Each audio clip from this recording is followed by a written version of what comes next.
bienvenue sur Venez Raisonnons. Nous sommes très heureux d'être avec vous dans cette série Pourquoi je ne suis plus témoin de Jéhovah. Comme nous l'avons annoncé, nous allons couvrir pas mal de dénominations et ça peut être un outil pour toute personne qui veut comprendre comment fonctionnent les dénominations, comment répondre à toutes les dénominations. Et vous savez très bien, comme nous le disons tout le temps, on va faire un disclaimer. Nous n'avons pas de problème avec des personnes, nous aimons tout le monde, nous aimons, peu importe votre dénomination, nous vous aimons, mais sinon on n'est pas d'accord avec certaines choses, on va le dire. Donc, voilà, c'est ce que nous préférons dire pour être clair là-dessus. Aujourd'hui, nous allons parler pourquoi je ne suis plus témoin Jéhovah. Donc, on a une petite série sur les témoins Jéhovah et la documentation de ces études seront dans notre groupe Telegram qui est juste au commentaire épinglé, vous allez voir comment entrer dans le groupe Telegram. On a plusieurs séries. Pourquoi je ne suis pas catholique, pourquoi je ne suis pas musulman, pourquoi je ne suis pas pentecôtiste. On va traiter tous ces sujets-là par la grâce de Dieu. Merci encore pour tous ceux qui posent des questions et ceux qui soutiennent cette chaîne. Donc, comme nous l'avons annoncé, je tiens d'abord à vous dire que voilà, j'ai connu les témoins Jéhovah. Ça fait partie de mon parcours du christianisme. Certes, je ne me suis pas baptisé sur le témoin Jéhovah. J'avais même un coloc, il s'appelle Émile Robert. Donc, s'il écoute cette vidéo, voilà, il sait très bien que le respect que j'ai toujours pour lui et l'amour que j'ai pour lui, même s'il sait très bien que je n'étais pas d'accord avec beaucoup de choses dont les témoins Jéhovah enseignaient. Donc, pour notre première vidéo, nous allons essayer de faire un peu un parcours historique et la compréhension des doctrines fondamentales chez les témoins Jéhovah. Ce sera notre première vidéo aujourd'hui. Donc, mettez un coup de pouce pour cette vidéo pour qu'elle soit référencée et partagez auprès de vous. Faites vos propres vérifications. Venez Raisonnons n'est pas une dénomination. On n'a pas un projet de quoi que ce soit. Nous sommes juste des personnes qui veulent étudier, se poser des questions et partager avec vous. Bon, si je vous parle de William Miller, je lui ai dit, mais quel est le rapport avec William Miller?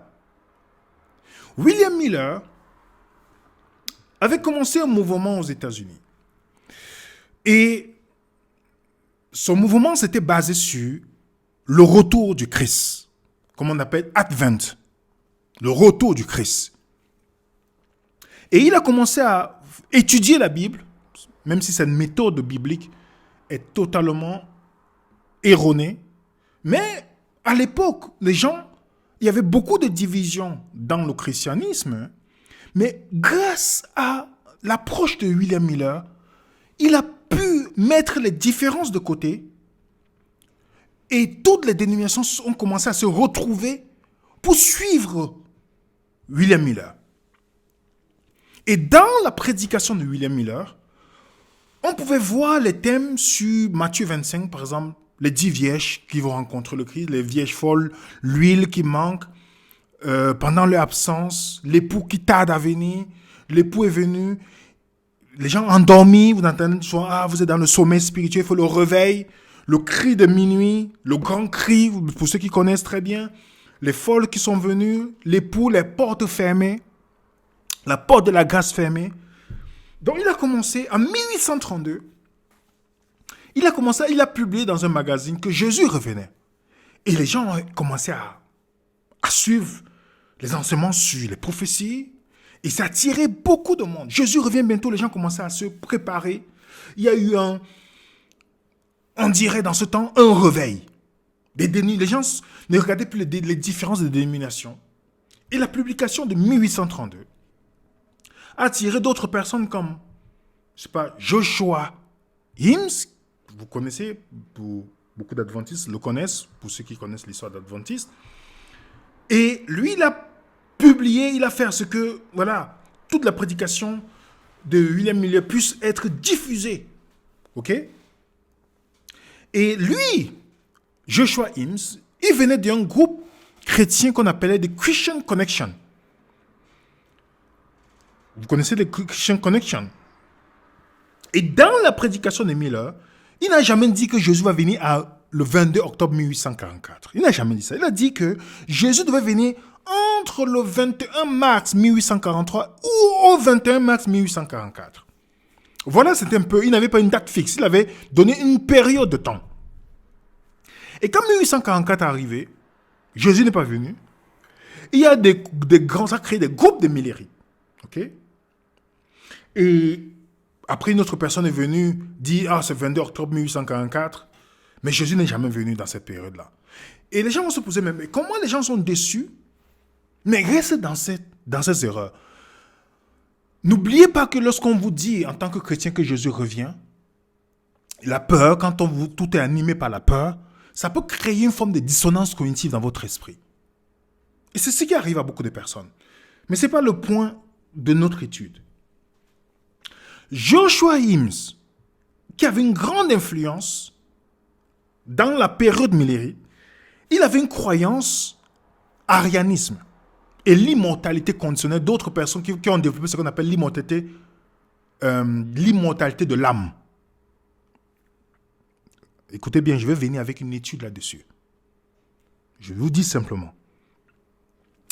Et avec toute la déception des personnes, à cause de que Jésus n'est pas, avec toutes les dates qui ont été fixées, même après 1000 heures, parce que 1000 heures après c'est repenti, parce que si vous suivez bien, même si la prophétesse adventiste Ellen White a dit que 1000 heures était inspiré de Dieu, 1000 heures s'est repenti de ça.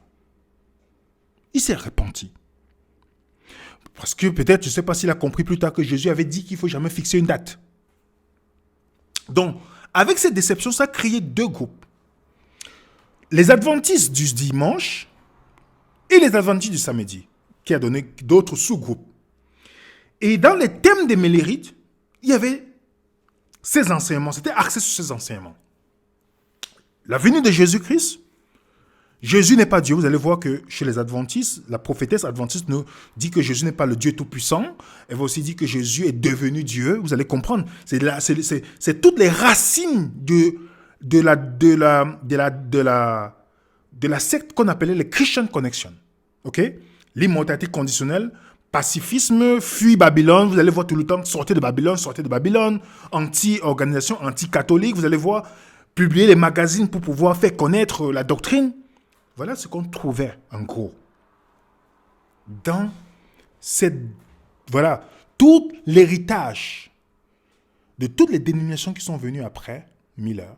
Ils ont gardé ces racines. Et dans les adventistes du dimanche, il y a eu Charles Tasso-Russell, qui était un pasteur américain, qui a été influencé par Miller, qui est aussi passé par les adventistes du 7e jour. Mais il y a des doctrines dont il n'était pas d'accord. Vous pouvez vérifier l'histoire. Et c'est lui qui est comme, quand on parle de fondateur de Témoins Jéhovah, et qui est confirmé, il était franc-maçon, il n'a jamais caché qu'il était franc-maçon. C'est pourquoi vous savez, les premières réunions de Témoins Jéhovah ont été tenues dans les loges maçonniques. Pour ceux qui veulent, je pourrais vous apporter ça dans la prochaine présentation. Il n'a jamais caché qu'il était franc-maçon. Contrairement à d'autres fondateurs de dénominations. Et la grande organisation Témoins Jéhovah est un mouvement qui a connu une croissance exponentielle depuis la Seconde Guerre mondiale. Vous savez qu'ils étaient persécutés par les nazis. Ils ne voulaient pas participer à certaines choses, donc ils se trouvaient comme le reste. On voit une croissance incroyable. Aujourd'hui, on compte, en 2023, statistiques du site de Témoins Jéhovah, 8 816 562 membres. Et quand je parle de membres, faites très attention. Pour être membre et être compté comme membre dans les chaînes des Témoins Jéhovah, il faut être actif. Ce n'est pas comme d'autres dénominations, on va dire peut-être il y a 2 millions de baptistes, mais il y a peut-être 5% d'actifs. Ou on va dire 5 millions d'adventistes. Vous allez voir que dans les 5 millions, il y a peut-être 1,5 million qui sont actifs. C'est-à-dire ceux qui vont dehors, évangélisent, font la mission. Chez les Témoins Jéhovah, quand on dit 8 millions, ça c'est ceux qui sont comptés comme actifs. Pas seulement ceux qui fréquentent. Parce que l'impact des Témoins Jéhovah, c'est énorme, les amis. énorme. Et pour être membre actif, il y a les quotas d'heures que tu dois donner à l'organisation. Oui. On dit même en prêchant 18 heures par semaine, tu peux être pionnier. Parce qu'il y a les différents grades. Je vous montrerai ça à la fin. OK? Donc, quand vous voyez dans le site, on parle de 8 millions, c'est les gens qui sont actifs. Ce n'est pas des gens qui disent qu'ils sont membres, tout ça. C'est pourquoi vous allez voir, quand vous voyez membre témoin Jéhovah, il connaît mieux sa doctrine qu'un membre adventiste. Vous prenez un membre lambda adventiste, il ne connaît pas, il va seulement répéter. Ou un membre lambda presbytérien, il va seulement répéter. Mais un membre actif témoin Jéhovah, il connaît sa doctrine. Il connaît sa doctrine.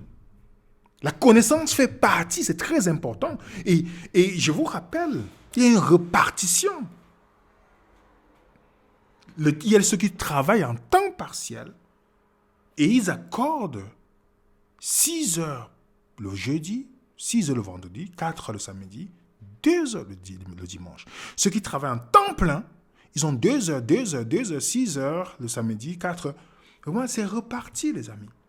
Et si vous multipliez le nombre d'heures par le nombre de membres, il n'y a aucune dénomination qui se rapproche de témoins Jéhovah dans leur activité et leur impact dans l'évangélisation. Il n'y a aucun, je dis, aucune dénomination ne peut se comparer au niveau de l'activité des membres que les témoins ne peut se comparer aux témoins Jéhovah. Le nombre de temps. Vous comprenez? Il suffit que vous passez plus de temps avec les témoins Jéhovah. Même si vous n'adhérez pas, vous allez commencer à voir l'impact de leur croyance. Ou comprendre déjà leur croyance. Rien que le fait de marcher avec eux, vous allez commencer à voir, comprendre. Ils ont une influence. Ils sont actifs. Et ils connaissent leur doctrine.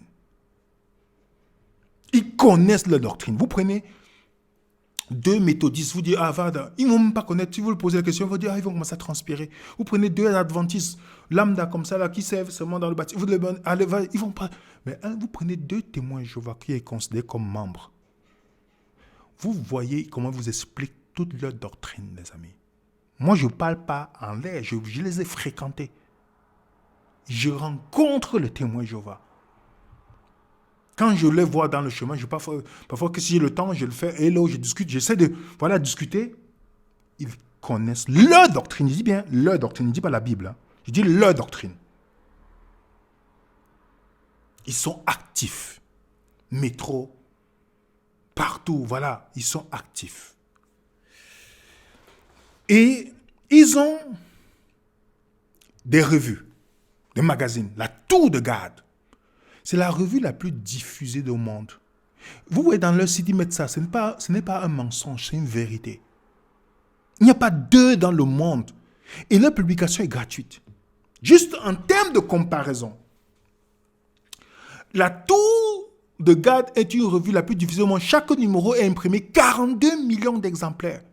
Avec un tirage de 41 millions d'exemplaires. Réveillez-vous, arrive en seconde position. Les 2 revues sont publiées par les témoins. Ils sont distribués dans plus de 236 pays et territoires.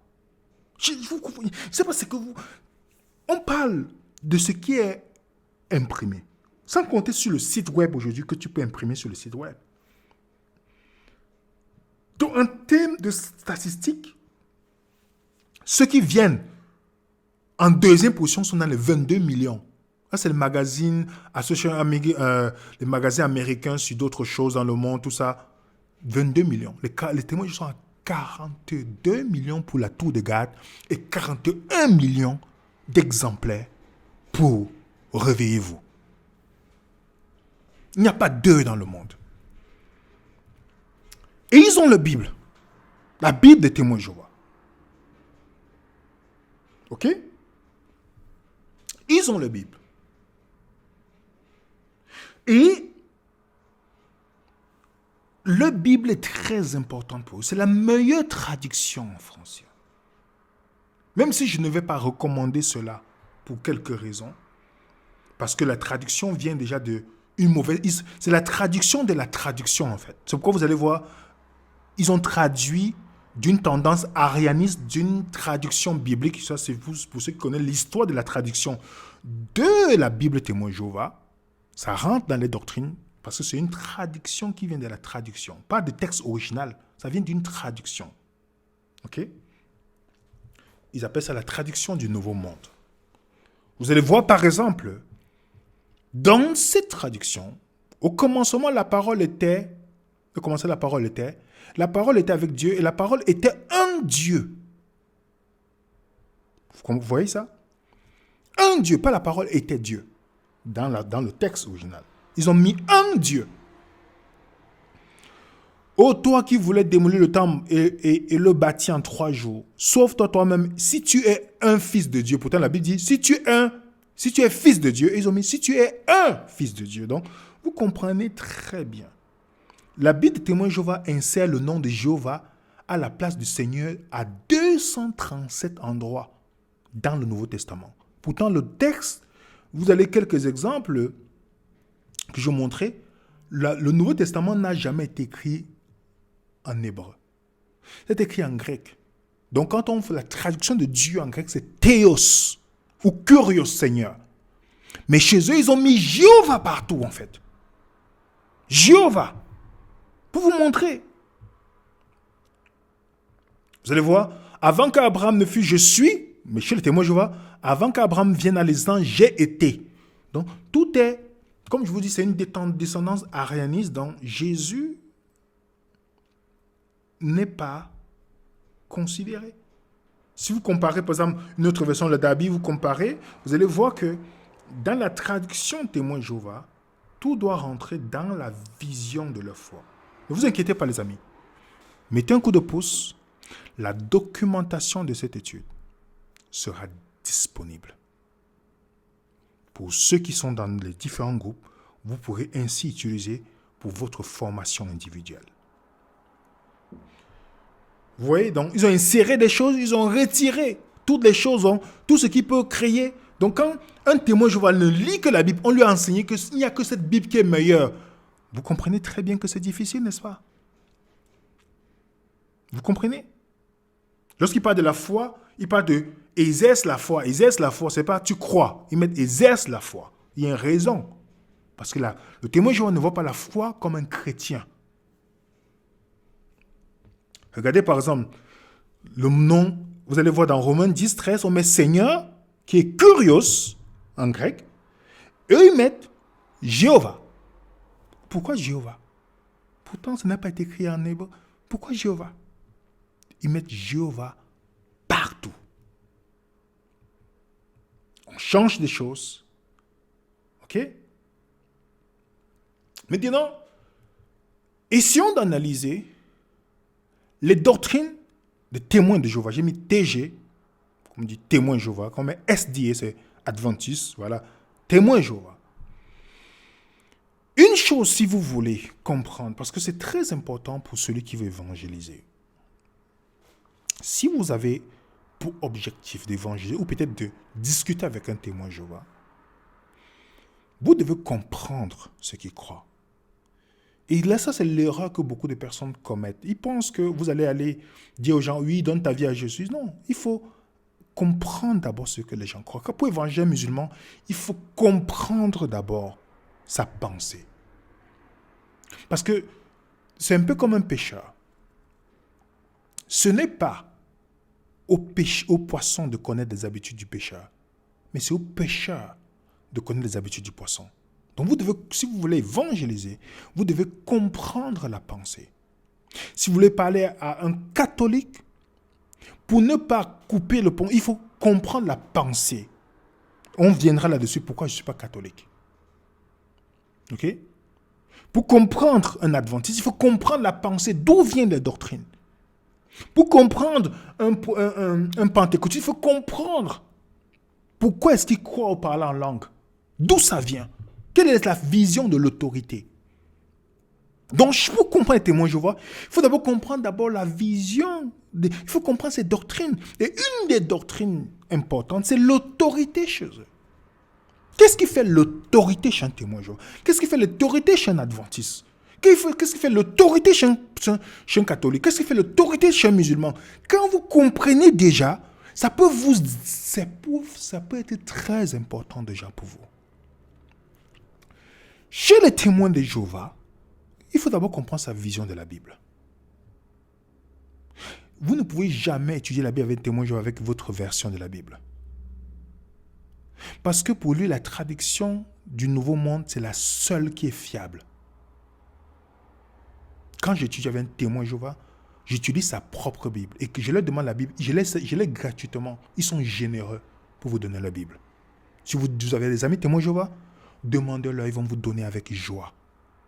La traduction du Nouveau Monde, dans sa tête, c'est la seule version qui est fiable. Il croit à l'infaillibilité de la Bible, c'est une bonne chose. Que la Bible est inspirée et sans erreur, c'est une très bonne chose. Et une troisième chose, c'est que tu ne peux pas comprendre la Bible toi-même. Il te faut le matériel des témoins de Jéhovah. Ils vont te donner un exemple. Pour ceux qui connaissent, pour ceux qui ont eu à fréquenter, vous allez savoir que on vous a donné cet exemple chez les témoins de Jéhovah.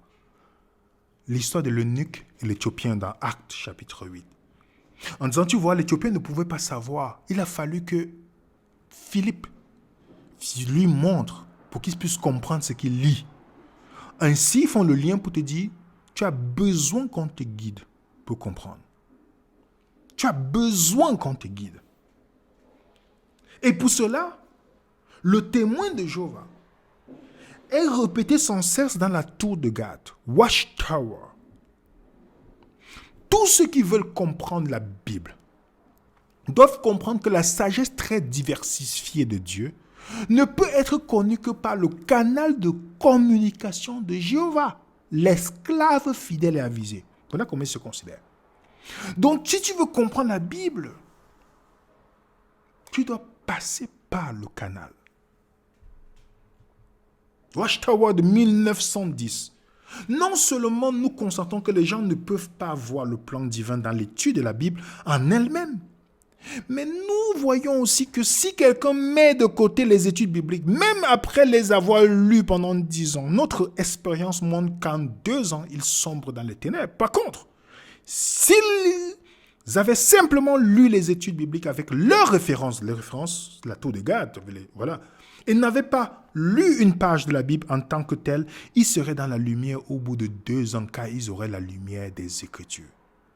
Vous comprenez? La tour de garde. La foi naît de ce qu'on a entendu et a été écrit par l'apôtre Paul. Il voulait dire que nous bâtissons tout d'abord notre foi et notre confiance en Jéhovah, dans ses promesses et dans son organisation, en nous nourrissant de sa parole. Vous comprenez? Tour de garde, Watchtower, 1967. Ainsi, la Bible est un livre organisationnel et appartient à la congrégation chrétienne en tant qu'organisation et non des individus, quelle que soit la sincérité avec laquelle ils croient pouvoir interpréter la Bible. Donc, pour comprendre la Bible, il te faut l'organisation des témoins de Jéhovah. Il te faut respecter les théologiens témoins de Jéhovah. Il faut que tu te refais à eux si tu veux comprendre. Tu ne peux pas comprendre toi seul. Est-ce que vous pensez que c'est unique aux témoins de Jéhovah? Moi, je l'ai vu dans toutes les dénominations, ça. Et regardez, les témoins de Jéhovah critiquent les catholiques. Le Vatican rabaisse l'étude de la Bible en affirmant qu'elle est la seule organisation autorisée et qualifiée pour interpréter la Bible. C'est très drôle. C'est exactement ce qu'ils font. Vous voyez, toutes les organisations qui viennent tout le temps critiquer le catholicisme, ils font la même chose. Ils vont t'excommunier si tu ne crois pas, si tu ne respectes pas l'autorité. Ils vont plus te parler si tu ne crois pas comme eux. On va te mettre de côté. Et vous savez, quand on t'excommunie chez les témoins de Jéhovah, tes frères, tes anciens frères n'ont pas le droit de te saluer. Vous allez voir, ils vont vous ignorer sur le chemin. Est-ce que vous pensez que c'est seulement propre? Non, moi j'en ai connu plusieurs dénominations comme ça. Donc, la première chose, c'est la vision de la Bible. Tradition fiable, infaillible, tu ne peux pas comprendre toi-même. Il te faut le matériel témoin Jéhovah. Le dernier point, c'est l'autorité de la tour de garde. C'est l'autorité de la tour de garde, les amis. Oui, parce que le canal de communication de Dieu, c'est la tour de garde, c'est l'organisation. Comme tout mouvement mélérite, il y a l'organisation. Et ils vont prendre des textes bibliques s'appliquer. Vous allez voir, quand vous partez dans une parabole dans la Bible, les témoins vont vous dire que non, ça nous concerne, c'est nous que dont Dieu parle ici. Est-ce que vous pensez que c'est les seuls qui le font? Non. Et ils se considèrent les serviteurs fidèles qui donnent la nourriture au temps convenable. Vous pensez que c'est les seuls qui se considèrent comme ceux qui donnent la vérité présente? Vous comprenez? Ils prennent Matthieu 24. Quel est ce serviteur fidèle et bon qui, à son maître, à son arrivée, donnera la nourriture au temps convenable? Ils disent que ça s'applique à eux. Vous avez compris, les amis? Dans l'autorité de la tour de garde. Je vais donner peut-être un chrétien mature ne défend pas ses opinions personnelles et ne les revendique pas, ni ne nourrit d'idées personnelles en ce qui concerne la compréhension de la Bible. Au contraire, il a une confiance totale dans la vérité telle qu'elle est révélée par Jéhovah, Dieu, par son Fils Jésus et l'esclave fidèle avisé, c'est-à-dire l'organisation. Ils ont les conférences annuelles qu'on appelle Memorial Meeting. Je dis en anglais, mais pour ceux qui connaissent, j'ai beaucoup d'amis qui y vont. Maintenant, leur vision de Dieu. Donc, vous comprenez déjà qu'il y a l'autorité. Donc, si tu discutes avec un témoin Jéhovah, tu as l'impression que tu discutes avec lui, mais qui ne comprend pas. Parce que son explication d'un texte biblique ne dépend pas du mot hébreu, du mot grec, de toutes ces choses. Ça dépend de ce que l'organisation a dit. Ils ont les documents à côté qui expliquent les versets bibliques difficiles. Donc c'est la vision de l'organisation qui est importante. Vous comprenez pourquoi c'est très important? Donc dans la vision pour Dieu, les principaux attributs de Dieu, ce n'est pas omnipotent. Voilà, l'amour, sagesse, justice. Moi, je crois que le seul vrai nom de Dieu, c'est Jéhovah. Que son seul vrai nom, c'est Jéhovah. Que c'est ce que les gens doivent connaître. C'est ce que les gens doivent connaître. La plupart des églises évitent d'utiliser le nom de Dieu. Par exemple, dans l'introduction d'une Bible, il est dit que les croyants ne devraient jamais appeler Dieu par le nom propre. Nous, les témoins Jéhovah, nous pensons le contraire. Nous sommes fiers de porter le nom de Dieu et de lui rendre gloire. La chrétienté, pour sa part, mérite d'être détruite, car elle a favorisé l'ignorance spirituelle de ses fidèles et a manifesté un mépris flagrant à l'égard du nom de Dieu. Quant aux chefs des autres religions, de la chrétienté ou non, ils ont eux aussi caché à des millions de croyants l'identité du vrai Dieu. Est-ce que cette affirmation est justifiée? Les témoins Jéhovah, est-ce qu'ils ont raison de condamner d'autres chrétiens? Dites-moi. Est-ce que le nom de Dieu, c'est Jéhovah? Dans la Bible, dans l'Ancien Testament, Dieu était aussi Elohim, Genèse 1, verset 1. El Shaddai, Genèse 17, verset 1. Adonai, Psaume 8, verset 1. Le Seigneur des armées, 1 Samuel 1, verset 3. Dans le Nouveau Testament, le qui était écrit en grec, il n'y a pas Jéhovah dedans. Même quand Jésus dit de prier, il dit il réfère à Dieu comme le Père. Comme Père. Ok? Jean 17, verset 1. Père, l'heure est venue, glorifie ton Fils. Matthieu 6, verset 9. Notre Père qui est dans les cieux, il n'a pas dit Jéhovah. Que votre lumière brille, Matthieu 5, verset 16, afin qu'on rende gloire à Dieu, à votre Père qui est dans les cieux. Même Paul, Colossiens 1, verset 2, il parle de la part de Dieu notre Père. Il n'a jamais dit Dieu Jéhovah. Vous voyez très bien. Donc, le nom de Dieu est une doctrine fondamentale chez le témoin Jéhovah. Et le fait de dire, de l'appeler Dieu, le Jéhovah. Donc, dans ses attributs, le nom de Dieu est très important. Il est omnipotent, Mais il ne sait pas tout. Ok? Il ne sait pas tout. Le plan du salut, Dieu ne savait pas. Il n'est pas présent partout. Quand vous donnez, par exemple, Jérémie 23, verset 23 à 24, un témoin Jéhovah, il est perdu, mais qu'est-ce qu'il va faire? Il va aller dans l'explication de la tour de Gad. Pas dans ce que toi, tu vas lui expliquer. Jésus. L'une des choses qui passe, Jésus était l'ange Michael. Et vous allez voir, je vais faire une vidéo là-dessus pour vous démontrer que c'est une hérésie d'appeler Jésus l'ange Michael. Je vous dis une hérésie grave, moi je ne savais pas. C'est une hérésie grave et ça est venu du mouvement mélérite en fait. Vous allez voir que la plupart des dénominations qui viennent de mélérite associent Jésus à l'ange Michael. Donc nous ferons une vidéo là-dessus. C'est promis les amis.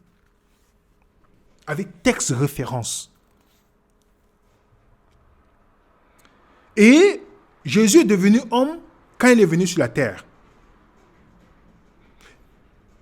Et il n'était pas le Christ jusqu'à ce qu'il soit baptisé par Jean. Jésus est mort sur un poteau.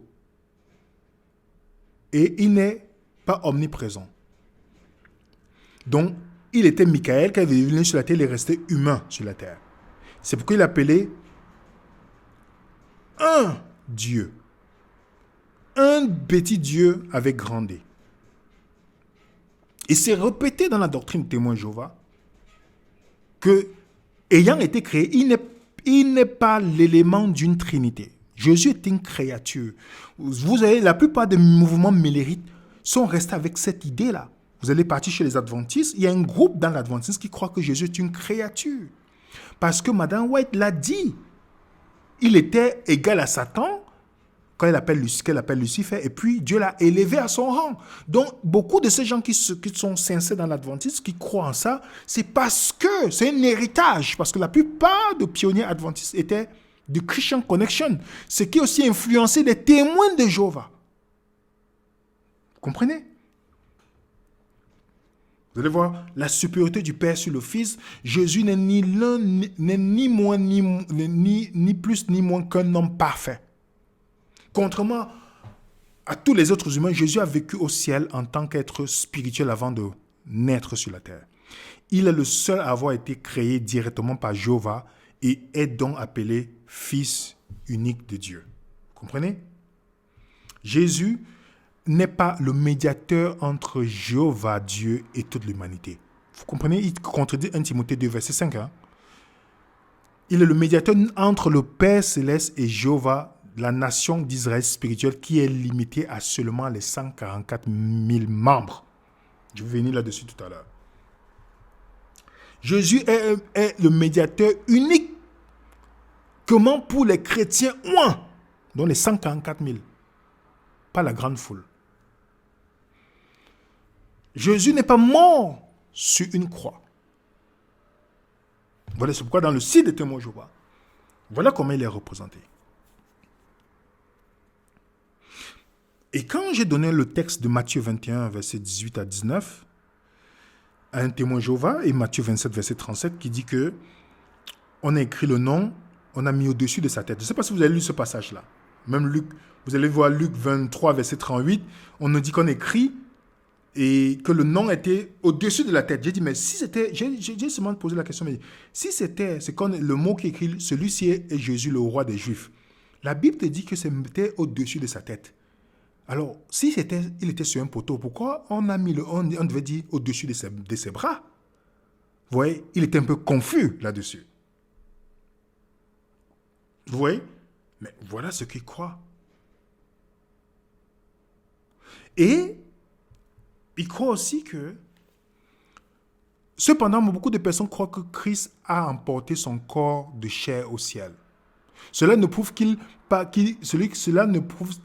que le Christ a été ressuscité vivant dans le même corps dans lequel il a été mis à mort? Vous allez voir que dans la vision de témoin Jéhovah, Jésus est revenu en 1914, mais d'une manière spirituelle. Et que la résurrection, c'est juste une nouvelle création. Ce n'est pas la résurrection comme vous la comprenez. C'est pourquoi je dis, ne vous tombez pas dans le piège quand peut-être un témoin, je ne vous parle de résurrection. Ce n'est pas la même compréhension que vous avez. Quand vous parlez de justification, ce n'est pas la même chose. Donc faites attention avec les thèmes que les dénominations utilisent pour vous attirer. Mais quand vous commencez à pousser plus loin, ce n'est pas la même chose. Quand il vous parle de Jésus, vous allez voir que Jésus n'est qu'un petit Dieu qui est égal à Satan. Quand on dit Satan, le Dieu de ce monde dans 2 Corinthiens 4, c'est aussi un petit Dieu. Donc comprenez très bien. Avant de pouvoir, ne dites pas, ah oui, je connais ce thème, on croit la même chose. Non. Une autre doctrine, c'est le Saint-Esprit. Le Saint-Esprit n'est pas une personne. Et le Saint-Esprit, c'est une force électrique ou une force agissante. Vous partez sur le site Témoin Jéhovah, ils vont vous l'expliquer. La vision du Saint-Esprit. L'Esprit Saint est la puissance de Dieu en action. Sa force agissante. Dieu envoie son esprit en ce sens qu'il fait exercer son énergie en n'importe quel endroit pour accomplir sa volonté. Donc, vous devez être calé pour comprendre, pour expliquer les textes. Vous comprenez, les amis? Donc, voilà d'abord les points. C'est pourquoi il faut éviter de dire, moi, je crois à la Trinité, aller directement dans les trucs comme ça, parce que vous allez bloquer la conversation. En ce qui concerne le salut, les témoins, je vais croire que le salut, il faut une connaissance précise des choses. C'est pourquoi est-ce que vous n'êtes pas surpris de voir que les témoins, je vais connaissent leur doctrine? Parce que ça fait partie du salut. La connaissance. Ils prennent Jean 17, la vie éternelle, c'est qu'ils te connaissent. Ils disent la connaissance de Jéhovah et de ce que Jéhovah enseigne, c'est très important. Vous partez sur le site, le salut, que signifie-t-il? Vous allez voir qu'ils vont vous expliquer. La connaissance est importante. C'est très important, la connaissance. La vraie connaissance qui mène à la vie éternelle, c'est ça. OK? Et il te dit, mais au fait, qu'est-ce que Dieu demande aux hommes qui résideront à jamais dans son paradis terrestre? Parce que le paradis, il y a ceux qui seront sur la terre, il y a ceux qui seront dans le ciel. Il nous faut s'associer à l'instrument que Dieu emploie, savoir son organisation. Donc vous êtes sauvés grâce à l'organisation. Si nous désirons obtenir la vie éternelle dans le paradis terrestre, il nous faut identifier cette organisation et nous y intégrer afin de servir Dieu. Vous n'avez pas remarqué qu'il y a les gens, tous les mouvements mélérites, mettent leur organisation au centre. De telle manière que si vous ne partez pas 2-3 fois, on va vous appeler pour vous demander qu'est-ce qui se passe. Ce n'est pas seulement chez les témoins Jéhovah. C'est partout. Suivez mon regard. C'est partout. Donc, c'est de la connaissance, mais tu dois aussi appartenir à l'organisation. Le fait de ne pas être à l'organisation, c'est que tu te considères comme perdu, en fait. Si tu dis demain que je ne parle plus, directement, c'est comme si tu as perdu ton salut. On va plutôt regarder pareil. Ce n'est pas les seuls. Continue. Il n'existe pas de chemin facile menant au salut. Celui-ci ne s'obtient que par des efforts vigoureux. Ces vigoureux efforts contrastent avec le point de vue facile que beaucoup ont adopté à propos du christianisme. Pour obtenir le salut, il est indispensable de fréquenter la congrégation des chrétiens témoins Jéhovah. Vous devez vous dépouiller de l'ancienne personnalité pour obtenir le salut. Celui qui désire être sauvé doit ensuite diriger son attention vers le service ordonné par Jésus-Christ. La participation à la prédication et à l'enseignement de la parole de Dieu est liée au salut. Votre foi doit vous inciter à faire un autre pas important nécessaire à votre salut. Oui, il s'agit de l'offrande de votre personne à Dieu. En gros, pour être sauvé, il faut fréquenter la salle du royaume, accepter les enseignements, être fidèle, actif comme colporteur, a fait beaucoup d'efforts vigoureux. C'est ça. Parce que les témoins Jéhovah ne possèdent pas l'assurance du salut. Donc, tout dépend de ce qu'ils vont faire, les œuvres qu'ils vont faire. Combien d'humains hériteront cette condition céleste? Un examen de tous les textes qui ont des traits à cette question révèle que relativement peu de gens sont appelés à naître de nouveau. L'apôtre Jean nous indique le nombre exact lorsqu'il nous rapporte avoir vu les 144 000 Israélites spirituels scellés du front. Vous allez voir que beaucoup des organisations militaristes, ils disent qu'ils sont Israël spirituel. Vous avez fait une présentation pour vous montrer que non, les chrétiens ne sont pas Israël spirituel. Je vais vous démontrer ça dans la vidéo. Donc, vous comprenez? Et pour eux, donc, il y a les 144 000, il y a la grande foule. Il y a beaucoup des organisations militaires qui vont tout faire la différence. Il y a les 144 000 privilégiés et il y a la grande foule à côté. Vous comprenez? Les membres de la classe céleste, dont les 144 000, peuvent répondre oui, je suis né de nouveau. Mais les Saintes Écritures nous recommandent de ne pas être trop sûrs de notre position. Donc si on n'est pas dans les 144 000. Ainsi, au sens restreint du terme, Jésus n'est le médiateur que pour les chrétiens, seulement dans les 144 000. Ok? Pourtant, la Bible dit qu'il est médiateur pour tout le monde. 1 Timothée 2, verset 5. Donc, dans le salut, il y a la connaissance précise.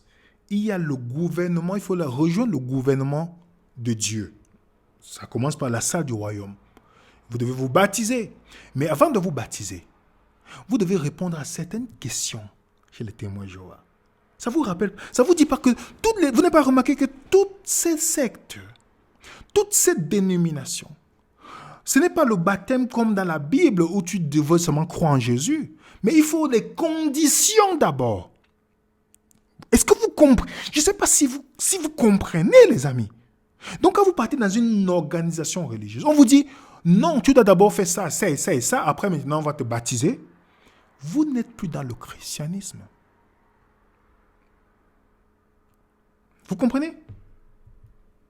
Ce que tu devrais faire après ton baptême. Après le baptême maintenant, il faut que tu restes dans ton assemblée. Comme tu seras baptisé, tu feras partie de la communauté. Donc, tes nouveaux frères, c'est ça. Même ta famille, vous allez voir, c'est difficile d'avoir une amitié avec un membre actif dans le témoin de Jéhovah. Il n'a pas le temps. Parce qu'il sort du travail, il part à l'assemblée. Il revient, donc sa vie tourne autour. Donc, il est difficile. Donc, il est dans un autre monde, dans une autre vision du monde. Et dans le salut, il n'y a pas que la connaissance précise. Il y a le rejoint, il y a le porte-à-porte. Tu dois faire le porte-à-porte. C'est pourquoi les membres sont actifs. Et voilà les statistiques. Si tu es un éditeur, tu as 1 à 10 heures par mois que tu offres à l'organisation. Donc, multiplie par 8 millions en 2023. Pour être pionnier, soit 70 heures par mois. OK? En 2023, 2013, il y avait 1 million de pionniers. Multiplié par le nombre d'heures. 1 million 25 000 et quelques. Pionniers auxiliaires, 30 à 50 heures. On avait 400 000 et quelques en 2013. Pionniers spéciaux, tu as 130 heures par mois. Donc, il y a les différents grades. OK? Ton salut aussi.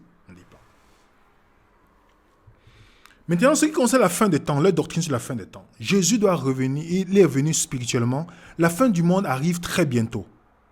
C'est pourquoi vous allez voir qu'ils ont fixé plusieurs dates. Ce n'est jamais venu. Et vous voyez, toutes les organisations mélérites sont toujours en train de regarder les dates que Jésus va venir. Ils regardent toujours les choses en vous disant, toutes les doctrines, le pape part quelque part, vous avez vu, c'est l'insigne de la fin des temps. Tout, ce n'est que ça. Ça veut dire que c'est le point principal pour maintenir les membres. Ce n'est pas l'amour de crise, ce n'est pas développer. Non, c'est d'abord ça, les amis. Ensuite, il y a 2 classes. Il y a les 144 000 qui vont régner avec Jésus depuis le ciel, qu'on appelle les oins. Et puis, il y a les autres, la grande foule. Vous n'avez pas vu que la plupart de moi, mélérites, vous dites qu'il y a 144 000 et la grande foule. Vous pensez que ça vient de quoi? Pourtant, quand vous montez ce texte au témoin de Jéhovah, après cela, je regardais, voici, il y avait une grande foule que personne ne pouvait compter. Il dit, vous voyez, la grande foule, voilà, tout ça. La grande foule, c'est une autre classe. Il y a 2 classes. Dans les mouvements mélérites, il y a toutes 2 classes. Il y a les 144 000, il y a la grande foule. Pourtant, pour ceux qui étudient la Bible, vous allez voir que c'est une autre compréhension. Et dans les mouvements mélérites, ils sont Israël spirituel. Ils vont tout dire, nous sommes Israël spirituel aujourd'hui. Nous sommes Israël spirituel aujourd'hui. Ça ne vient pas de quelque part, ça vient de la fondation du mélérite. Même si Miller s'est déconnecté de ça, mais voilà ce qui est resté. Mais quand j'ai donné le texte, j'ai dit, lisons jusqu'à la fin. J'ai dit, regarde bien la grande foule dont tu parles. On dit qu'ils se tenaient devant le trône, devant l'agneau, revêtus de robes blanches, des palmes dans les mains. J'ai dit, mais ils ne sont pas sur la terre, ils sont dans le ciel. Il va te dire, mais c'est bien ce que tu me dis, mais je vais aller regarder ce que les témoins de Jéhovah disent. Ils ont le document qu'on appelle raisonner avec les Écritures, à partir des Écritures. Ils ont un site aujourd'hui où tu tapes le verset que tu ne comprends pas. Et dans le verset, voilà ce qu'il va te dire. Ils vont pas tiquer sur ce que tu as montré. Tu viens de démontrer qu'en fait, la grande foule est aussi dans le ciel. Non. Il va aller voir ce que les témoins Jéhovah disent. Et qu'est-ce qu'ils disent? La description comme debout devant le trône n'indique pas nécessairement un lieu, mais une condition à prouver. Vous comprenez? Et vous savez quoi? Voilà ce qui va rester dans son esprit. Même si le texte biblique que vous allez démontrer, avec des référents, même dans le verset 11, même le verset 15, te démontre qu'ils sont dans le ciel, mais non! L'organisation a déjà dit et a donné une réponse là-dessus. Vous comprenez, les amis? Donc, vous comprenez pourquoi il est très important de comprendre d'abord les choses fondamentales et la façon qu'il procède. Quand il te dit, il y a tel verset, il va te dire, bon, s'il ne connaît pas, il dit, je vais venir la prochaine fois. Ce n'est pas parce qu'il va chercher dans la Bible, il va aller chercher ce que l'organisation donne comme réponse là-dessus. Donc, il faut être armé et comprendre le mode de fonctionnement des témoins Jéhovah. Parce que le témoin Jéhovah, comme d'autres mouvements mélérites, ils sont dans une bulle. Fuis Babylone, sortez de Babylone. Donc, ils sont dans un truc en disant, c'est la vérité, c'est chez eux. C'est les gens, ils seront persécutés. Ils sont toujours dans... C'est le mode de fonctionnement pour qu'on te fait comprendre que tu es spécial. Tant que tu es dans l'organisation. Tant que tu es spécial. Et ils servent dans l'organisation. Ils sont capables de laisser leur... Si ta femme n'est pas témoin, si tu es capable de laisser ta femme pour aller servir l'organisation. Vous comprenez? Donc, c'est très solide. Il faut étudier, comprendre le fonctionnement.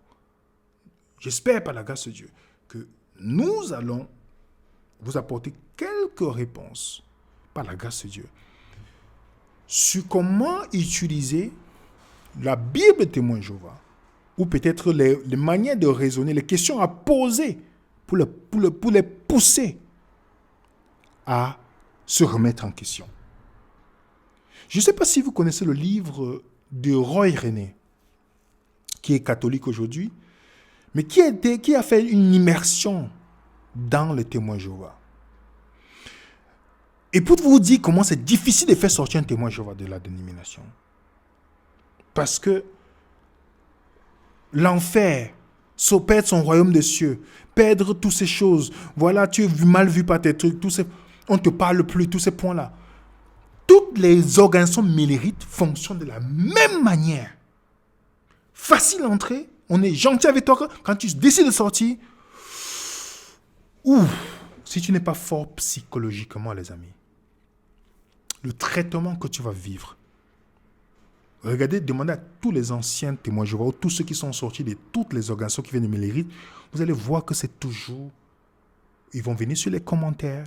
Vous remarquez, quand j'ai fait les séries, j'ai commencé les séries, vous allez voir, ils vont venir les commentaires, vous insulter, vous dites ceci, tous ces points, ils perdent leur christianisme en fait. Pour vous montrer que quand vous entrez, prenez garde, dans le livre, à la page 26 et 27, vous pouvez lire le livre, ça c'est très intéressant. Moi, je suis quelqu'un qui examine toutes choses, je retiens ce qui est bon. Voilà ce qu'il dit. Vous êtes déçus du monde actuel? Chez les témoins Jéhovah, vous trouverez un lieu pour faire ressortir le mécontentement qui est en vous. On vous en fournit les moyens. Pas des articles, pas des discours. On vous décrit constamment les erreurs, les abus, les atrocités commises en notre monde. À la salle du royaume, on enseigne que Jéhovah vous vengera bientôt de ce monde mauvais que vous avez quitté en adhérant à son organisation pure. Il fera bientôt le ménage de cet univers qui vous a fait souffrir.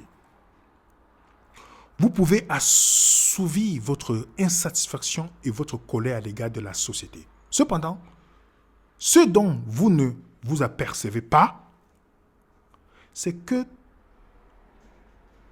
tout en assouvissant vos sentiments de mécontentement, de colère et de vengeance, l'organisation de Jéhovah les renouvelle sans cesse. D'une manière bien organisée, elle procède au rappel constant du monde mauvais et de sa description en dirigeant votre agressivité contre la société.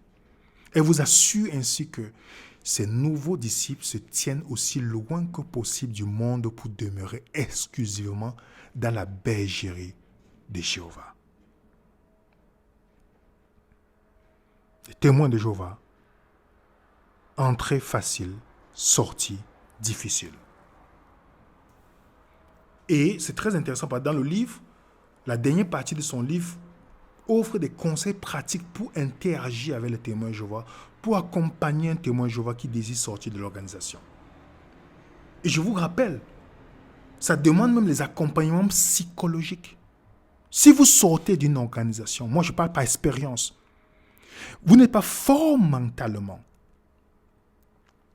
C'est qu'on cherchera à détruire votre vie, votre entreprise, votre vie, votre réputation. Si vous n'êtes pas fort mentalement, les gens qui étaient gentils avec vous, subitement vont changer.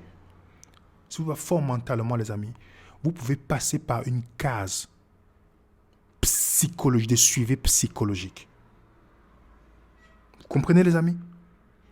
Et il explique René Roy dans son livre. Donc, quand vous parlez à un témoin de Jéhovah, même la plupart des organisations militaires, quand vous dites votre fondateur de votre organisation, il a dit ça, c'est faux, tout ça. Vous savez ce qui vient dans sa tête? Ce n'est pas ce que tu lui montres que c'est faux, c'est que vous lui demandez de perdre son salut. Vous êtes en train de l'inciter à perdre son salut. Donc, la colère que vous voyez ressortir, c'est pas que la personne n'a pas Jésus en fait. Les gens, quand vous les voyez, les gens, que quand vous ne quittez la dénomination et que vous dites, mais ils changent à votre... Ils n'ont jamais Jésus. Jamais. Ils pensent. Parce que s'ils avaient Jésus, ils devraient avoir la réaction de Jésus. Même quand Pierre a régné Jésus, regardez le comportement de Jésus. Même quand Judas, regardez le comportement de Jésus. Il a protégé Judas. Il n'a pas dit que c'est Jésus qui l'a vendu. Judas l'a vendu. Parce que Pierre marchait avec le couteau. Vous voyez, il a coupé les oreilles de quelqu'un. Regardez le comportement de Jésus vis-à-vis de ceux qui l'ont même régné. Il a un comportement différent. Mais quand vous quittez une organisation religieuse, regardez le comportement des gens. Et ils vont vous dire qu'ils ont Jésus, hein, mais ils ont Jésus décrit par la prophétesse ou le prophète de la dénomination et non le Jésus de la Bible. Donc, le comportement sera difficile. Donc, si vous êtes faible mentalement, ça va vous coûter cher. Je connais aujourd'hui des personnes qui font des suivis psychologiques. De la pression qu'ils subissent quand ils quittent une organisation religieuse, une dénomination. Ce que vous pensez que c'était une bénédiction pour vous, ça devient une malédiction. Donc, quand vous lisez ce livre, vous comprenez le fonctionnement de beaucoup de mouvements mélérites. Oui, Jésus revient bientôt, il faut être prêt, il faut faire ceci. Vous voyez, la peur constante, les signes, on dit le monde est contre vous, vous êtes le reste. Toutes ces choses-là, c'est les préparations psychologiques, ça vous garde dans un monde. Donc faites attention quand vous parlez à quelqu'un de sa dénomination. Quand vous lui parlez, il voit directement que vous voulez qu'il perde son salut. Donc ça prend une ouverture d'esprit incroyable pour que tu t'asseyes pour vérifier si ce que ton organisation enseigne est vrai ou pas. Ou même de changer d'avis.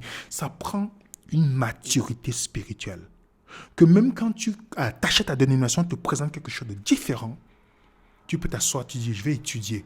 Ou de parler avec la personne cordialement et dire, bon, ok, je vais écouter ce que tu me dis, je vais vérifier, je vais revenir, te donner les points pour qu'on puisse continuer à échanger. Ça, vous allez trouver ça rarement dans les dénominations qui sont sorties du millérisme. Je vous dis par expérience. Donc, pour ceux qui sont curieux, vous pouvez acheter ce livre. Ça se lit facilement. Vous allez comprendre le mode, les descriptions systématiques, le fonctionnement interne des organisations, les tactiques de recrutement, les mécanismes visant à conserver les adeptes à l'intérieur du mouvement sont abordés. Vous allez voir que c'est les mêmes tactiques qui sont utilisées dans toutes ces dénominations millérites. C'est les mêmes tactiques. Si on voit déjà qu'on ne peut pas te récupérer, on va t'excommunier, trouver un scandale. Il y a toujours un moyen. C'est le même schéma. Et je vous rappelle, c'est le même schéma. Et vous allez voir, les gens vont se réjouir de votre excommunication parce que c'est le seul moyen, parce que quand ils savent qu'ils ne peuvent plus rien contre vous. Donc, vous comprenez un peu? Ça, c'est notre première présentation. Pour ceux qui veulent la documentation, pour ceux qui veulent soutenir ce canal, n'hésitez pas de nous contacter. Pour ceux qui veulent d'autres sujets, n'hésitez pas de nous envoyer. Nous allons le traiter. On va faire quelques séries avec les témoins Jéhovah. On a beaucoup de dénominations à toucher. On s'informe, on donne aussi les outils. La prochaine présentation, nous allons voir comment répondre quand on parle de Jésus. Comment répondre quand on parle de Dieu. Voilà le salut. Donc, on va essayer de donner quelques petits points par la grâce de Dieu. OK? Donc, n'hésitez pas d'étudier. Et quand vous rencontrez témoin Jéhovah, comprenez d'abord son fonctionnement. On va essayer de voir ensemble comment aborder sans toutefois heurter et braquer le témoin Jéhovah. OK? Par la grâce de Dieu. Petit à petit, par la grâce de Dieu, certaines personnes que j'ai rencontrées, il y a beaucoup aujourd'hui, il y a certains qui sont ex-témoins Jéhovah. Ils peuvent même témoigner sur le commentaire parce que tu vas graduellement avec. OK? En tout cas, que le Père du Saint soit avec vous. Au nom de l'équipe Vénère Raisonnant, nous vous remercions pour ceux qui ont mis un coup de pouce et qui ont partagé. Nous allons aussi mettre en lien à la fin un lien pour soutenir un frère qui a lancé un jeu. C'est l'occasion, voici les fêtes qui viennent, pour donner le cadeau de ce jeu chrétien basé sur la Bible. C'est comme ça, nous, on le fait pour aider les gens. Si vous avez quelque chose de bien qui est chrétien, contactez-nous. Nous aimons aider les chrétiens à pouvoir prospérer dans leurs projets. Donc, on va partager ici. Si c'est cohérent avec la Bible, pour nous, ça nous fera plaisir. Peu importe votre dénomination, tant que c'est cohérent avec la Bible, nous allons vous faire gratuitement, si vous le voulez, la publicité pour votre jeu. Donc, on mettra le lien de ce jeu à la fin. Comme ça, vous contactez ce frère. Vous êtes en France, en Europe. Voilà, vous pouvez commander. Peut-être jouer en famille, ça vous permet de garder les points sur la Bible. En tout cas, merci pour ceux qui ont pris le temps. Merci pour votre coup de pouce. Merci pour tous vos soutiens. On se dit à très bientôt par la grâce de Dieu. Sur Vénère Raisonnant.